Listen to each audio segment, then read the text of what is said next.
We're back in the historic town of Hastings, where the Blue Reef Aquarium team have been preparing for their major ocean tank refurbishment project.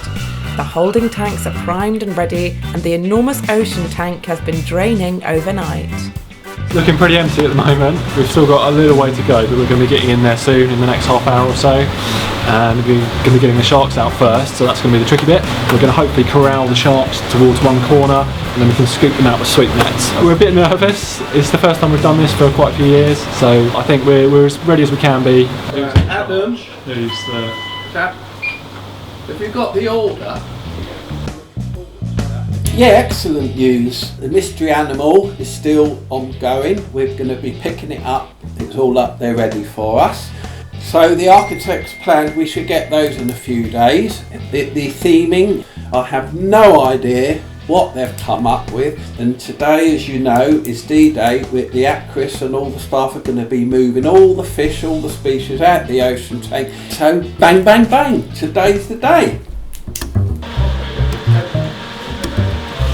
So we've got a little problem with our big pool here. We've discovered overnight that it's got a little tiny leak in the bottom. The little slit is under pressure, and it's going to get worse if we don't patch it up, and it could split the whole pool at the bottom. So it's good that we've caught it early on, so we can patch it up while it's quite small, and there's then no chance of it getting any bigger. With everything in place, the team must now prepare to tackle the sharks. It's going to be a tough job for him, I reckon, wrangling sharks. I'll go on over that side. Back over this way. This is definitely no easy task, and the Aquarius team will have to be at the top of their game to pull it off. These sharks bite. It's definitely something different for us. It's exciting though. Got one. Rob's done it. With one shark safely in the net, the team must move quickly to transfer the shark to the holding pool to avoid any unnecessary distress to the animal. Success!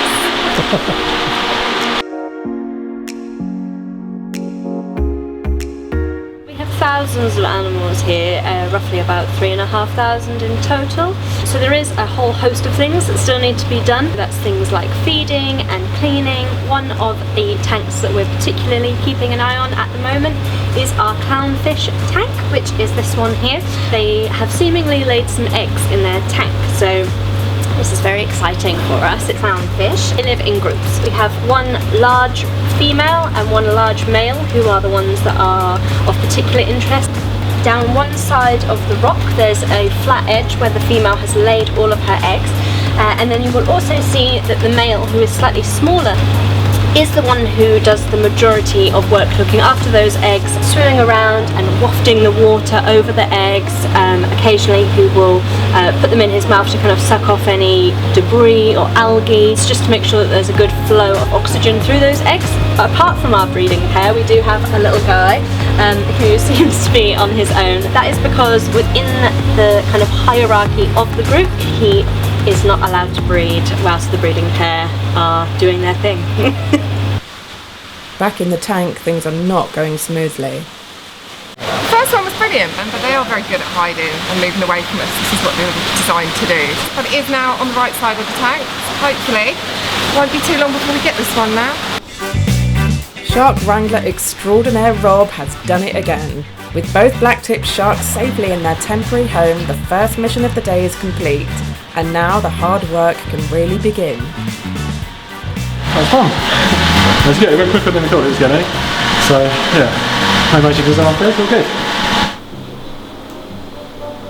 Can't have a look at this because I've just got the information on our new species of animals. We're not going to be getting one, we're going to be getting 2 species of animals, so that's fantastic news. With no time to lose, 400 South Pacific fish must now be safely removed from the ocean tank. It's all hands on deck, and the entire aquarium workforce are rolling up their sleeves to help out. Got a pufferfish in there.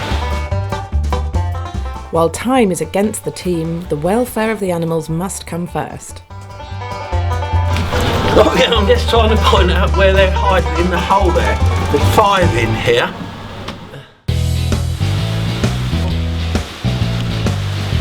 Yeah, they've got a spare set of waders, so I'm gonna get them on, jump in there. Just standing around watching from above at the moment, so yeah, it'd be good to help out. Oh, I can't get my leg over.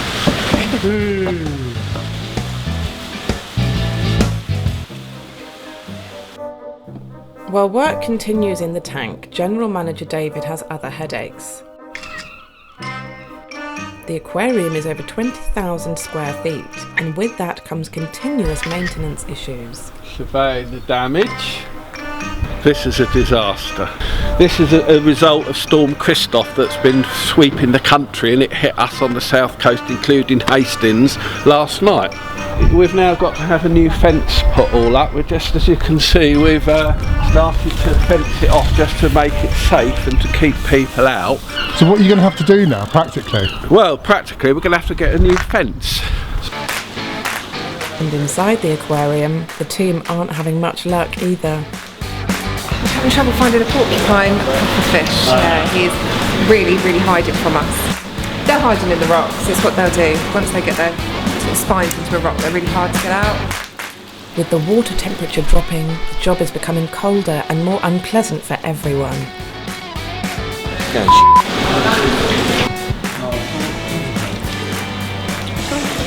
Finding the fish is like finding a needle in a haystack, underwater. I've got him!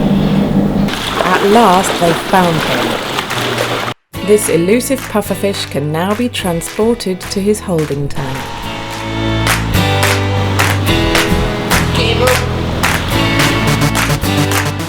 Okay, so we are reaching the end of the fish extraction stage of today. It certainly has been a mad day. The fish seem happy, which is the main thing. All the temperatures are holding in the pools. It will take them a little while to adjust to their new surroundings. This tank is new to them, but hopefully by the time we come in tomorrow and prepare the feed, they will be back to their usual selves and will feed normally.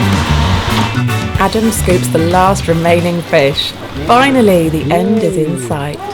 So it's been a long day, pretty tired, but it's been pretty good. We've got all the animals out. There was a few hairy moments with the sharks, but they almost got out of the nets, but we just managed to pull it off. I'm gonna have a beer and then sleep.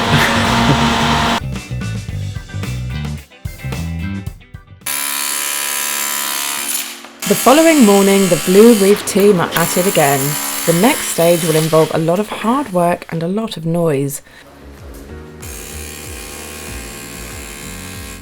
But David has an unexpected problem.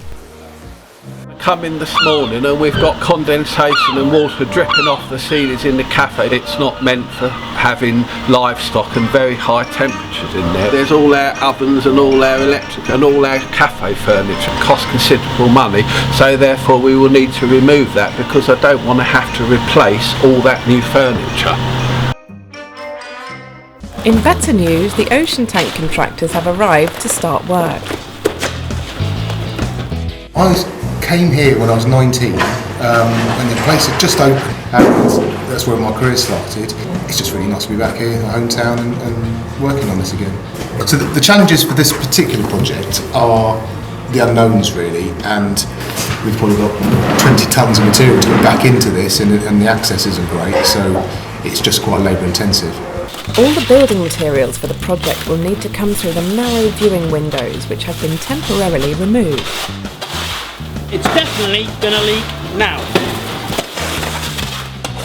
And we're just starting the demolition work, so we've got to get the tank back to a really bare bones, so we've got to get all the fitting out, all the substrate, all the fiberglass, all the undergravel, right back to the bare fiberglass of the tank to start again. So it's very hard work for the team. There's lots of just digging and moving rubble around, so yeah, it's hard physical work. The tank hasn't been drained in 13 years now, so it's going to be pretty smelly, I'm sure, and pretty filthy. What we're going to find down there, I don't know. And a smelly piece of fish food seems to be bothering Freddie. So there was like a half of rotten fish down there, which had been thrown.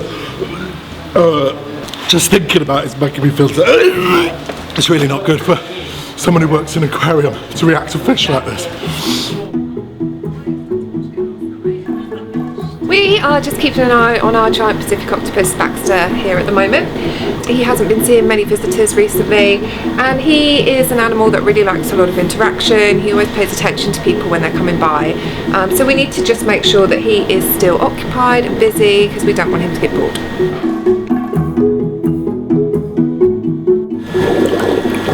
Hi buddy.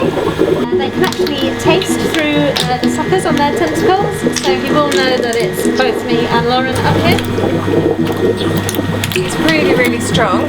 Each of these suckers would be able to leave bruises up and down our arms if we were to let him.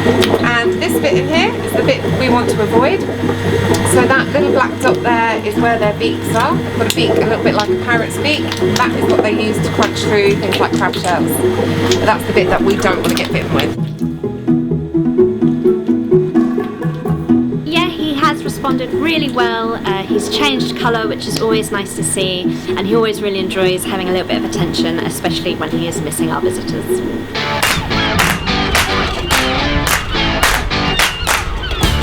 Skip's being delivered so that we can now demolish the interior of the ocean tank. This is phase 2, all the rubbers are going, ready for when the builders and the demolition people.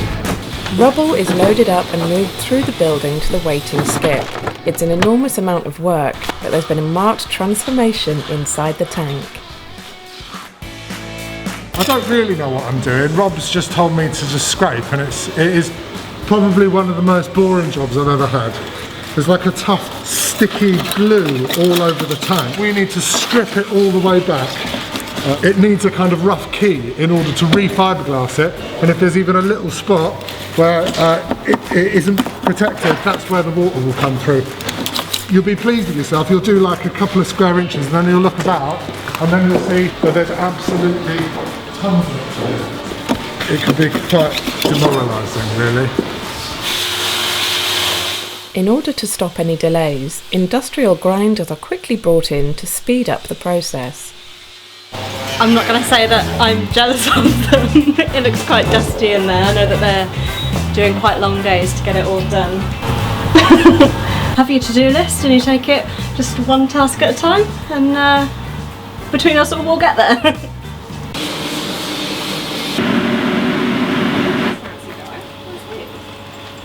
New fish day, it's one of the best days. We love new fish day here. We've got new fish because we need to restock some of our tanks. Obviously with our ocean refurb, a lot of our larger species that we've been growing on are going to be moving into that tank, so we've just got the space to fill now with some younger fish. We have got a double-saddled butterfly fish in here. He's quite cute, so he should get up to about the size of my hand when he's fully grown. Oh, we've got a harlequin sweet lips, so these are really cool. As they grow, their patterning changes. So you can see they've got these spots on them at the minute, and as they get larger, they turn almost into like a skull print or a leopardy print. This one, there they go. We've unboxed them into this system here, so we're now at the front of our nursery quarantine system. We've got 3 tanks here that they've gone into. The reason that we put them in here is because where they're new, they're quite small, they're not quite settled yet. We just want to make sure that they don't have any diseases, they're all quite healthy. We want to make sure that they're eating properly, and then they'll start to move through the tanks that we have here. So as they grow, they'll go through to larger tanks until they potentially end up in our ocean tank. The plans for the theming of the tanks still haven't arrived, but it's being painted today, and David hopes the colour will provide some clues. So we go on to another stage. We're just going to go around and have a look at the colour. It's the first time we've seen it, so let's go and have a look. Very exciting.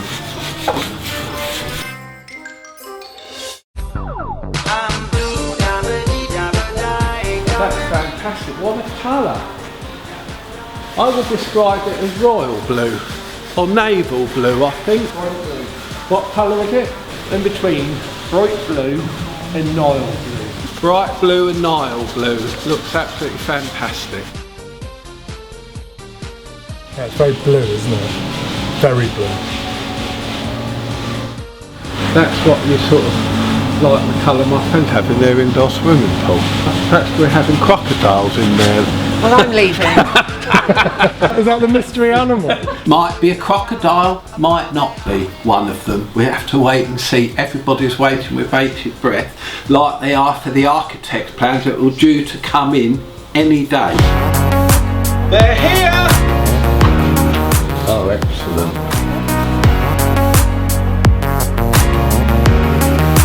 I physically don't understand how we're going to do this.